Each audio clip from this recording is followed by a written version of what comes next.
Hello, Tubiverse. My name is Shana Canty, or you can just call me Shay, or you can call me Spencer, whatever you feel like calling me. I really don't care at this point in time. I am starting a YouTube channel. Obviously, if you haven't read my Twitter, you should go and follow me on Twitter because my Twitter is #LitAF. Anyway, recently I've been trying to get back into writing, and actually that's been a lot harder than I thought. So then I decided, since I want to have a career in film, why not start my very own YouTube channel? And then I thought to myself, what exactly am I going to put on this YouTube channel? So then I thought to myself, well, I read a lot of people's stuff online, and I just finished taking a review class this year in high school. Again, Lit AF. We watched a bunch of movies. It was cool. Mr. Rock, shout out to you at Pocono Mountain East.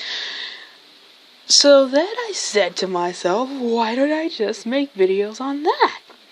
Duh. So basically, there's just going to be tons, if not several thousand, videos of me showing you nature images, because screw my face, I don't care about my face, talking about user books and me reviewing them as if I was a professional, because duh, I'm going into film, and that's what I do.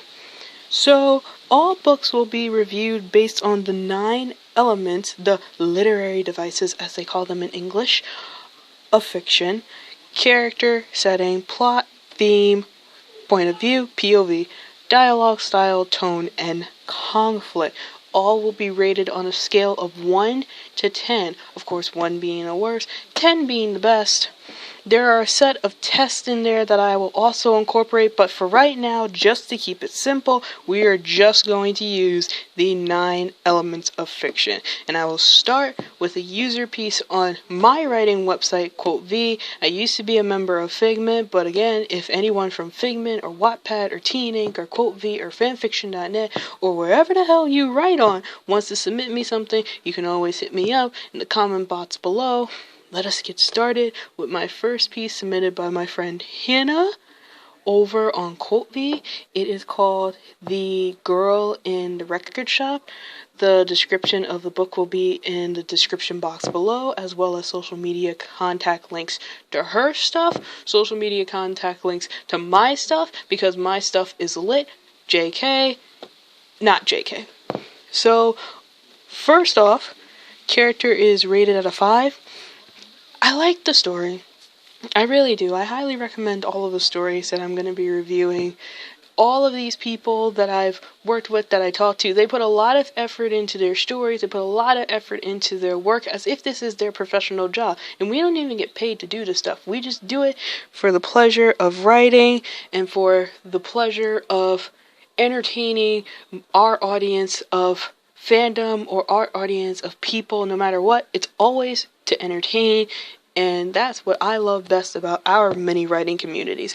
But with writing comes cliches, and this is one of the main problems in this story. The book, the plot itself, which I will get to, is semi-solid, but you can't have plot without the characters to lead the plot. Then you just have a plot-based story, and I feel, in my personal opinion, that's a lot harder to produce than a character-based story. So, letter A, stick to character-based stories rather than plot-based stories, because plot is on events, character is based on the person, and people change a lot faster than events in life. So, the characters in here are Tina, and she is your stereotypical used to be boring, nobody, now officially popular girl. Her boyfriend Jade, who is the classic bad boy with a golden heart. Her parents are never home, so can't really describe them. Her sister Rakell, Rakell, however you pronounce that, I don't know, it's kind of a foreign name, just let me know in the comments. And she's kind of the nerdy, geeky, socially out of touch youth. And in the beginning, it seems as though this is going to be your stereotypical love story of, oh, boy meets girl, boy saves girl from whatever boring existence she has to deal with. That sort of story. But then something happens to Jade later in the story that makes me say, holy crap, this isn't just going to be your average story, this is going to be something good. But it's going to be something good for Jade, which is a problem because Tina is the protagonist in the story, not Jade. So, another issue is the character is way too cliche to keep the audience engaged. You need a character paradox in all of your characters. And I read this off of fictionuniversity.com. A woman named Jane writes it, and she states that you can never have too many paradoxes in your stories. That's what makes the story so interesting. The twists, the turns, the paradoxes, the unexpected, the holy crap, I didn't see that moment coming. Those things are what make a story solid. And if you run with the cliches and the drag-outs and the burnouts and everything else like that, your story is not going to be engaging, and people will eventually read it and be like, oh, this is boring, I'm not into it, and just stop reading entirely.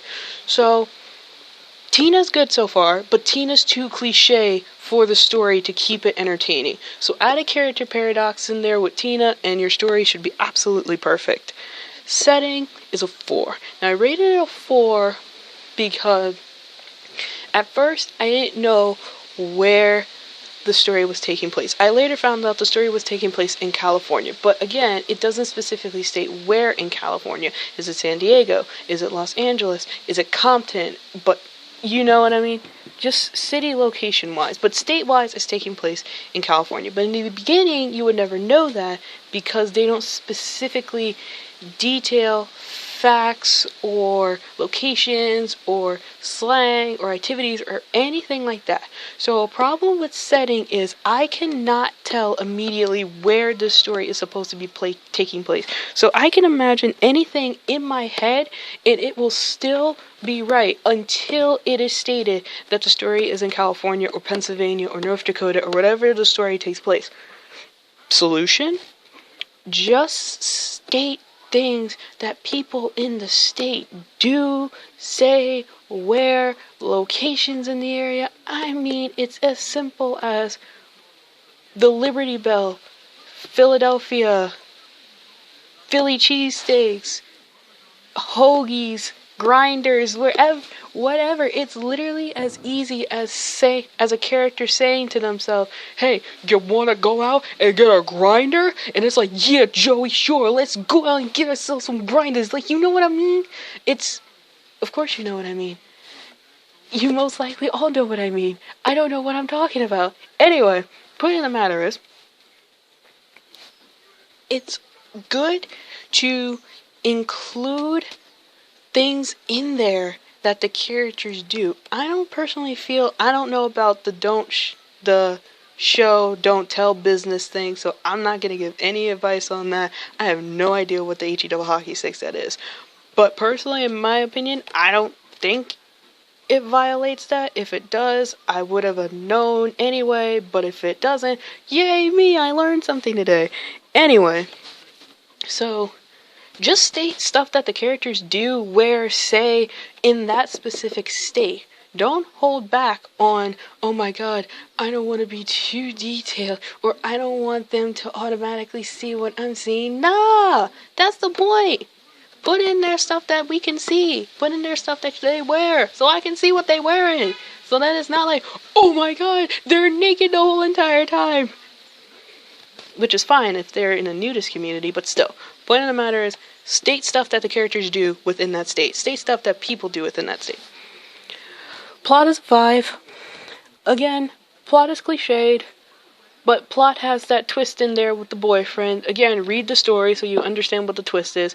And that twist made me say to myself, holy crap, these characters on a new level. But the thing about it is, again, the plot isn't based around Jade. The plot is based around Tina. And Tina is a cliche, straight out of the book, popular girl with one positive thing. And I will state that in point of view later in the video. But you need to put some type of crazy plot twist in there. And note to self, big asterisk, big star, 5 stars around this, a big old circle around this. Do not, under any circumstance, use mental illness, physical disabilities, emotional tragedies, trauma, or anything of that likelihood to enhance a character, to add a character, to enhance a relationship, to even start a relationship between two other characters. Because, note to self, I don't have any of the mental illnesses. I don't think I do. I'm not going to say that I do. But for right now, I'm just going to say that I've read and I've met and I've known several people with the illnesses and mental disorders and stuff. And I will tell you right now, just because they meet a new person in their life does not mean it goes away. It stays there. And even at times, it could get worse depending on who the person is with. It's not just going to automatically go away. Now, if you read the story, you can understand how I feel this way, because I feel that is the direction the story is going into.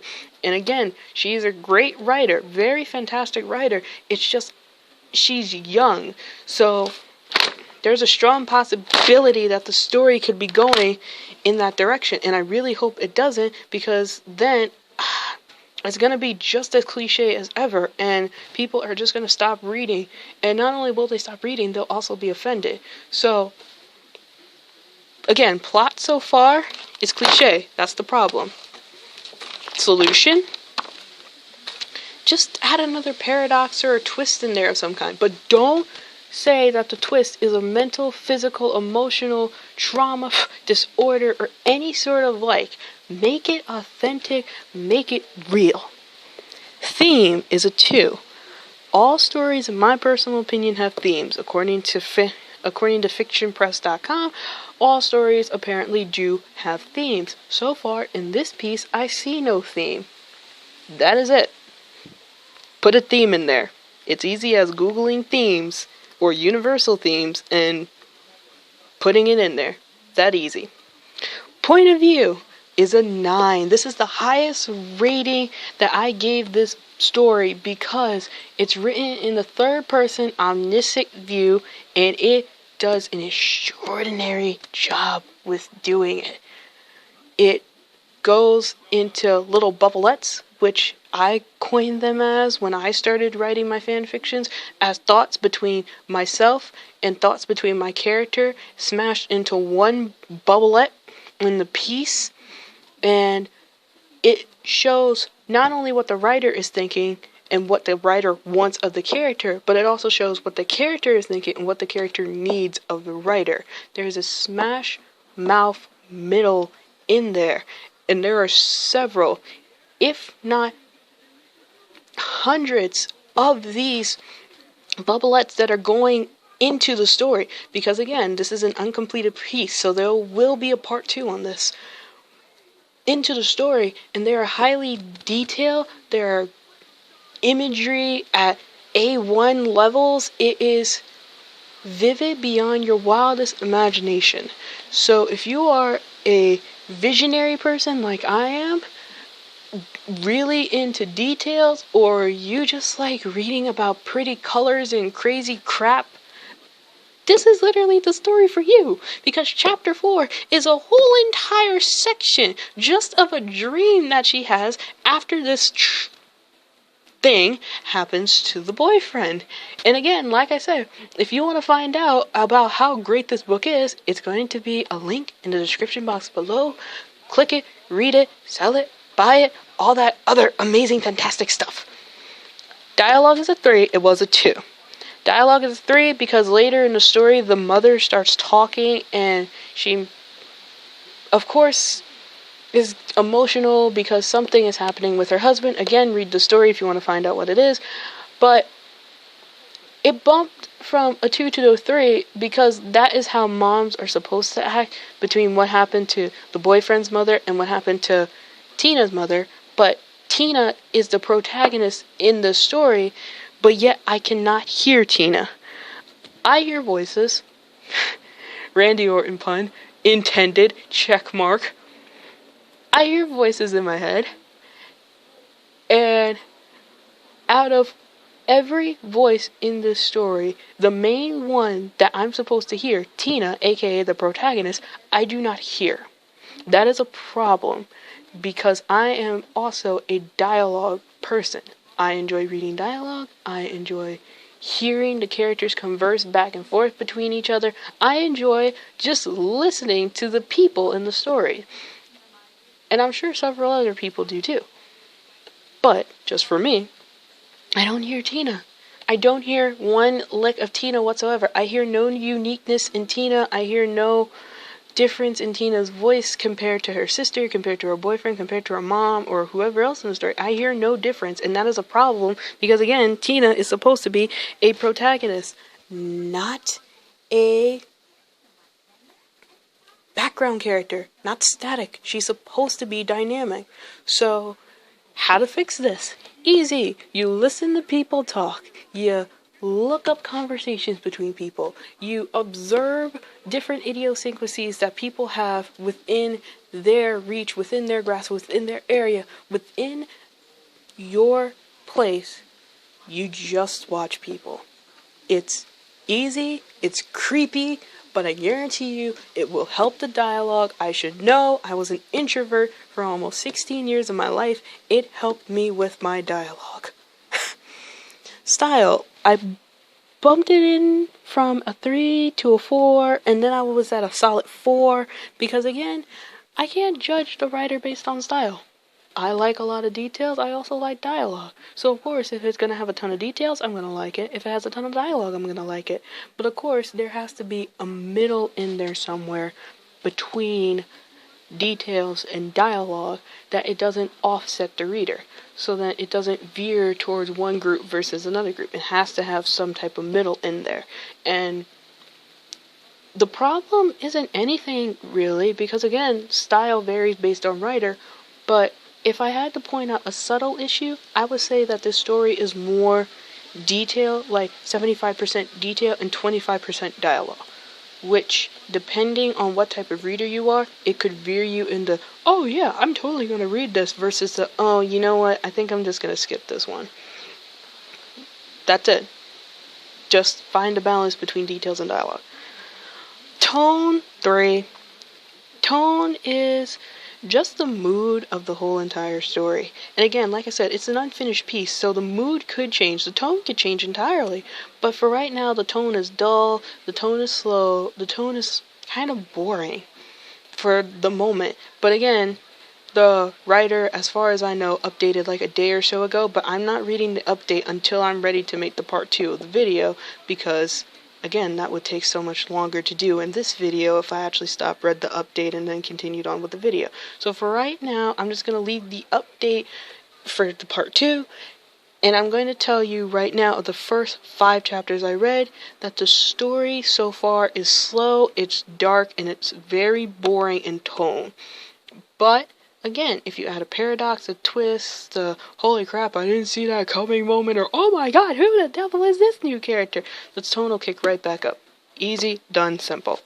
And last but not least, the main point of every single story humanly possible is dialogue, which I bumped from a 1 to a 2 because I sat down with myself and I said to myself, there are several different conflicts that could occur.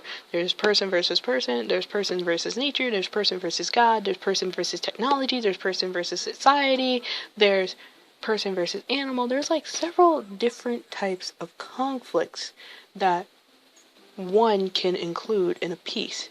And I sat down and I reread the chapters again, and I evaluated each conflict. I'm saying to myself, well, there's Tina's internal struggle for popularity, there's Tina's internal struggle when this thing happens to her boyfriend, there's her boyfriend's internal struggle because of what he did, there's the external struggle of being teenagers, there's the external struggle of her sister growing up, and yeah, I did include little minor characters too, because I didn't just want to say that conflict was a 0, because if I did, then what's the point of reading the story if there is no problem to solve? So, the problem, pun intended, check mark, problem is that there is no problem. As far as I've read, again, updated, haven't read the update, saving for part 2.